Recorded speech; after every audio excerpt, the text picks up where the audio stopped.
Ayan guys, sumugod na oh.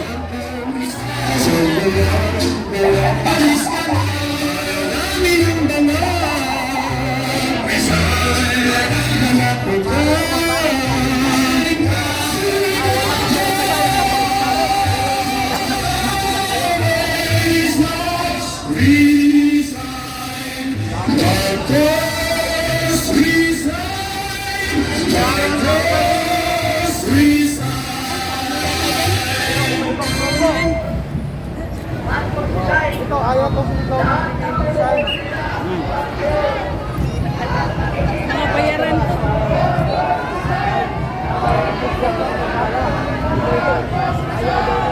Marcos, resign!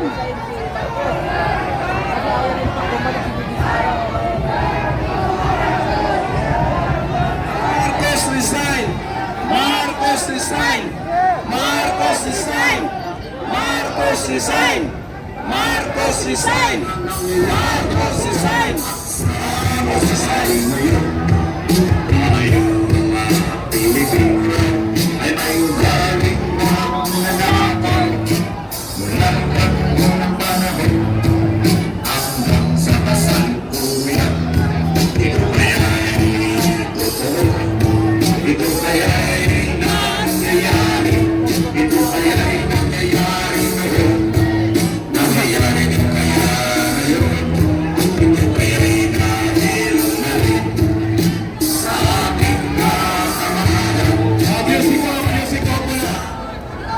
Walang hustisya kung hindi natin tutumbukin ang punong kriminal sa korupsyon na ito.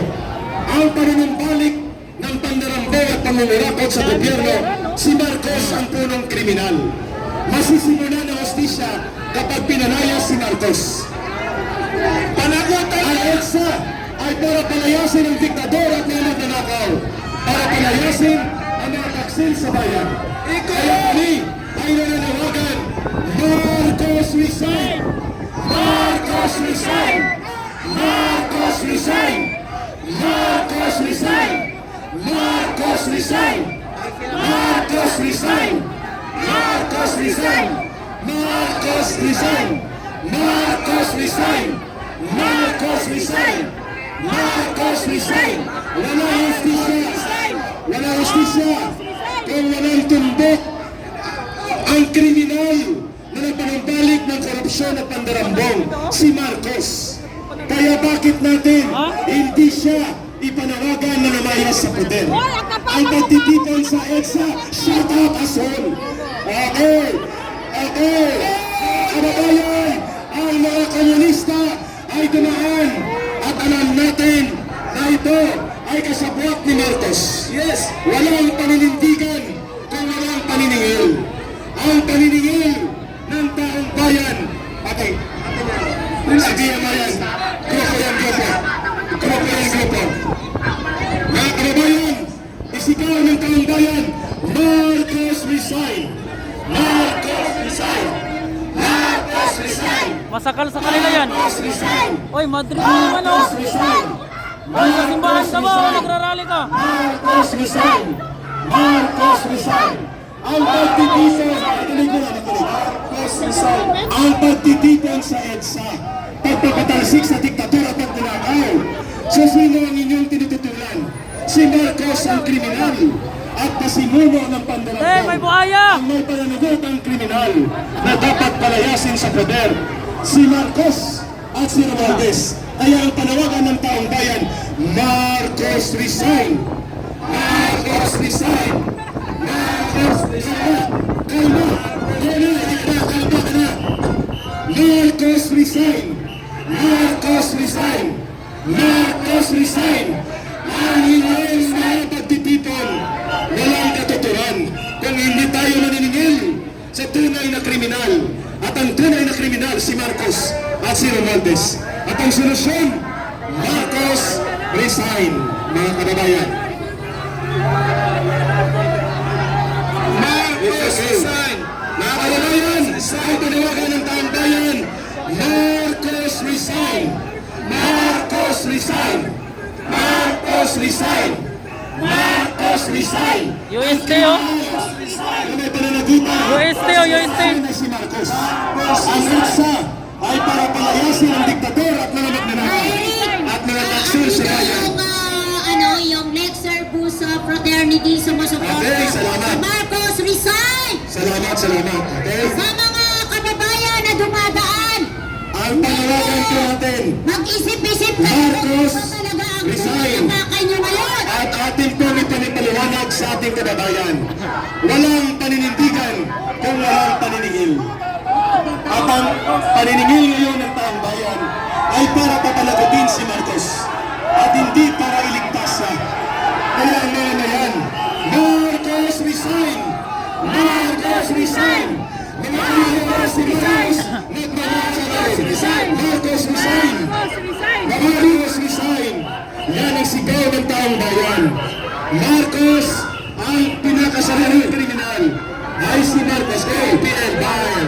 Nangabayaran ni Marcos! Bayaran! Nakakaawa kayo! Hindi kayo nakakaranas ng baha! Nakakaawa kayo mga kapwa Pilipino! Nanay oh. Wala nanay, pagod na. Marcos resign! Yan po ang dapat isigaw natin. Kung hindi pa tayo sumisigaw ng Marcos resign, kakampi pa tayo ni Marcos. Yun ang matotohanan dyan. Pag-ayaw po natin pag-resignin. Yung totoo is, sino sa ating lipunan? Sigaw! Marcos resign! Marcos resign! Marcos resign! Marcos resign! Marcos resign! Marcos resign! Marcos resign! Marcos resign! Marcos resign! Marcos Nagdala pa ng resign! kulto oh. Marcos resign! Marcos resign! Marcos resign! Marcos resign! Bay, kulto ka kami bay. Bay, kulto mo. Marcos resign! Marcos resign! Kulto ba kayo, kulto? Nung panahon ng senior, sila yung nagpatalsik sa senior. Ngayon, sila naman ang nagkakampi sa junior. Nakakahiya! Naging Pilipino! Marcos resign! Hoy, Martin, pa naman kayo. Marcos resign! Marcos resign! Marcos resign! Marcos resign! Marcos resign! Marcos resign! Marcos resign! Marcos resign! Marcos resign! Marcos resign! Marcos resign! Ano na? Marcos resign! Marcos resign! Marcos resign! Madrid. Marcos resign! Marcos resign! Ang utak ng korupsyon ay si Bongbong Marcos! Isigaw natin ang panagutan kay Bongbong Marcos! Marcos resign! Marcos resign! Marcos resign! Marcos resign! Marcos resign! Marcos resign! Marcos resign! Marcos resign! Marcos resign! Marcos resign! Bayaran ni Marcos resign! Mga demonyo! Demonyo! Marcos resign! Ang tunay na nagpapahiya sa bayan mula noon hanggang ngayon ay ang apelyidong Marcos. Gumising na po kayo. Sama-sama po tayong manawagan. Wakasan na ang kahibangan, pangungurakot ng gobyernong Marcos. Ang isang solusyon ay Marcos resign!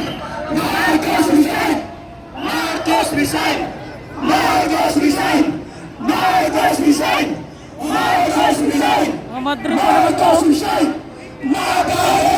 Mga kababayan, gumising na po tayong lahat. Ilaban po natin ang bansang Pilipinas. Laban sa totoong kriminal. Laban sa totoong magnanakaw. Magnanakaw sa kababayan ay ang Mayo Hernandez Saldico. Pinakagawa ang tawag. Marcos resign! Marcos resign! Marcos resign! Marcos resign! Marcos resign! Marcos resign!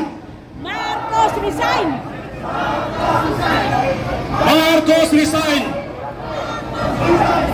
Alam niyo mga kababayan, nung araw, sinasabi nila ang Marcos ay magnanakaw. Hindi ako naniniwala dahil hindi pa ako pinagpalanak noong presidente si Marcos Sr. Nang naging presidente, itong si Marcos Jr.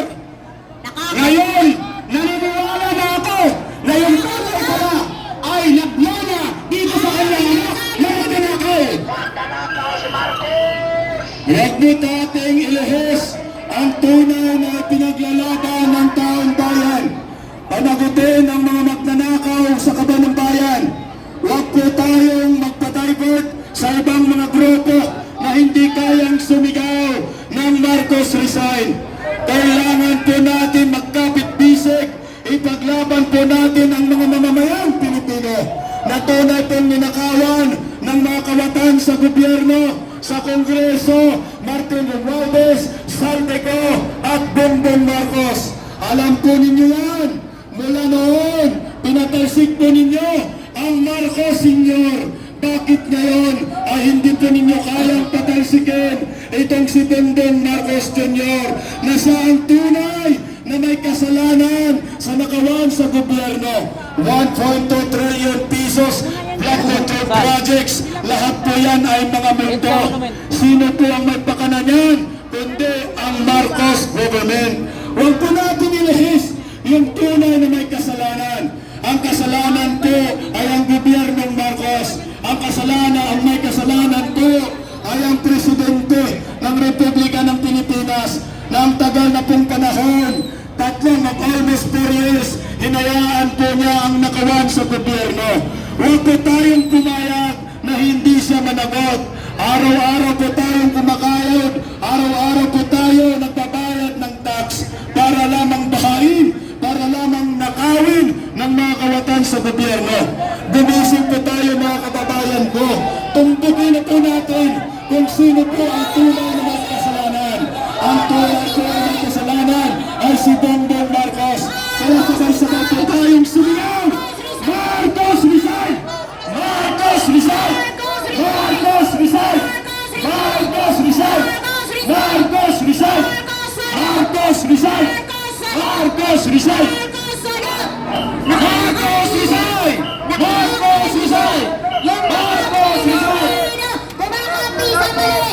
Nakakahiya! Mga Pilipino! Kumakampi sa nagpapalubog sa kanila!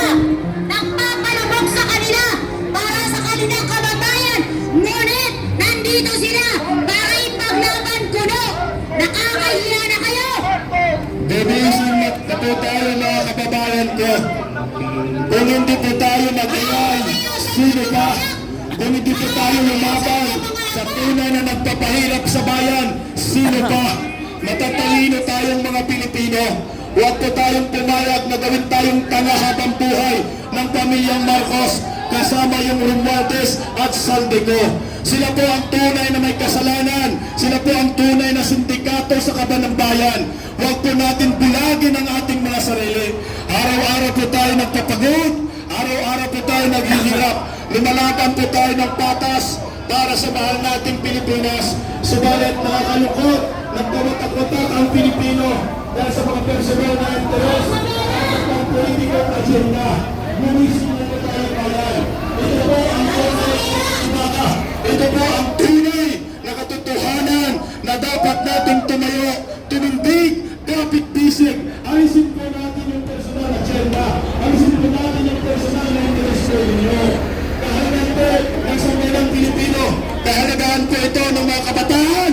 Kawawa po yung next generation pag tayo'y napupulag sa tunay na pinaglalaban natin. Alam ko po, matalino tayong lahat. Matalino ang mga Pilipino. Gising na po ang mga Pilipino. Subalit nakakalungkot, binubulag po ng mga ibang samahan ang katotohanan. Tandaan po ninyo, ang lahat po ng gumagawa ng katarantaduhan sa bansang ito in the past 3 years, simula ng pagpasok ng Marcos admin, ay ang apelyedong Romualdez, Saldico at Marcos. Walang Saldico kung walang Romualdez. Walang Romualdez kung walang Marcos. Lahat sila panagutin ng taong bayan. Sama-sama po natin isigaw, Marcos resign! Marcos resign! Marcos resign! Marcos resign! Marcos resign! Panahon po at kaisa tayong lahat. Magkaisa po tayong lahat. Wala ng kulay-kulay. Hindi na po natin kailangan ng mga pintawan, dilawan o ano bang mga kulay. Pilipino Pilipino po tayo, isa po ang ating sinisigaw, panagutin ang mga kurakot sa gobyerno. Ang tunay po na nakurakot sa gobyerno ay nasa Kongreso, nasa Malacanang. Nilubog po nila ang Pilipinas sa baha. Nilubog po ay nila ang Pilipinas sa napakaraming baha, Luzon, Visayas at Mindanao. Gumising po tayo. Hindi po tayo nagbabayad ng buwis para lamang bahain. Hindi po tayo nagbabayad ng buwis para lamang na-traffic.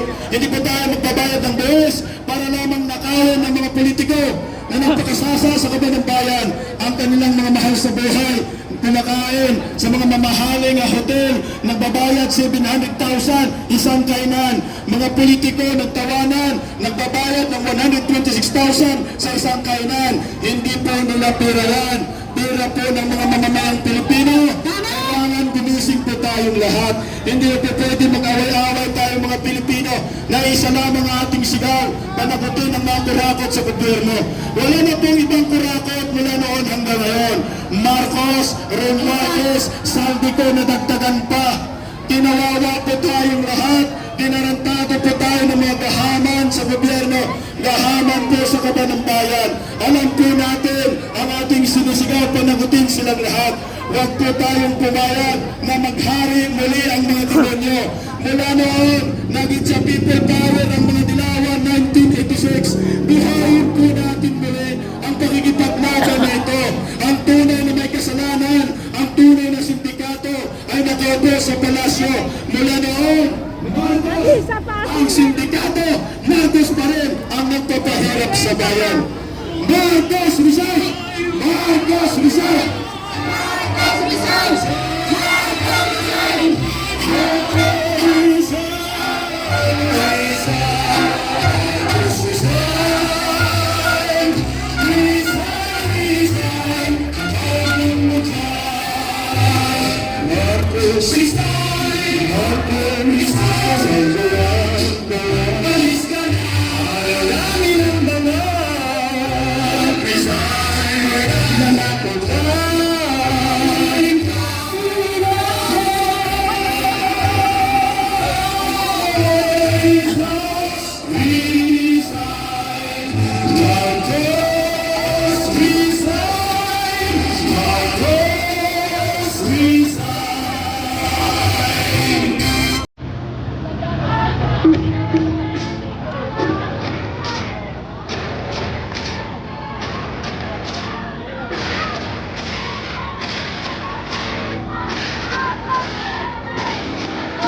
Magkaisa dito sa INSA. Yan! Nagkaisa na tayo sa INSA para palayasin ang balag na Pangulo. INSA Face Nation. Nalayas natin sa INSA 1 ang balag na Pangulo. Ngayon ang balag na palayasin na natin. Tuloy na po ang INSA. Nagbibiting ang mga general sa army, sa military. Ngayon, ilang minuto, isang oras na lang. Magwiwin ko na sila ng support. Kasi ito na ang itaw ng mga general.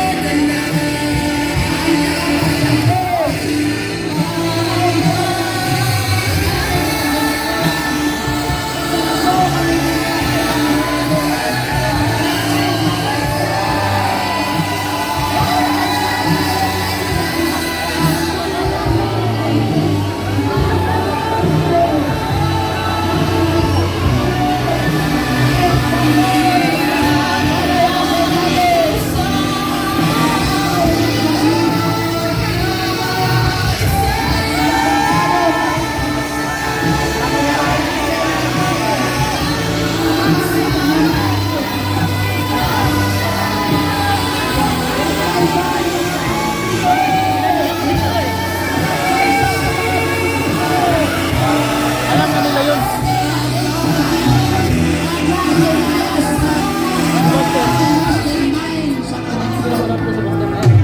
Tulungan mo ang INSA. Ito po ay signal.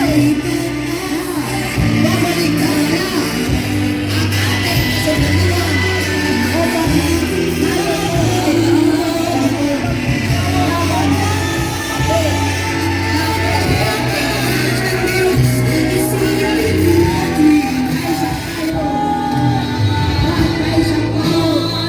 Punta po ba tayo?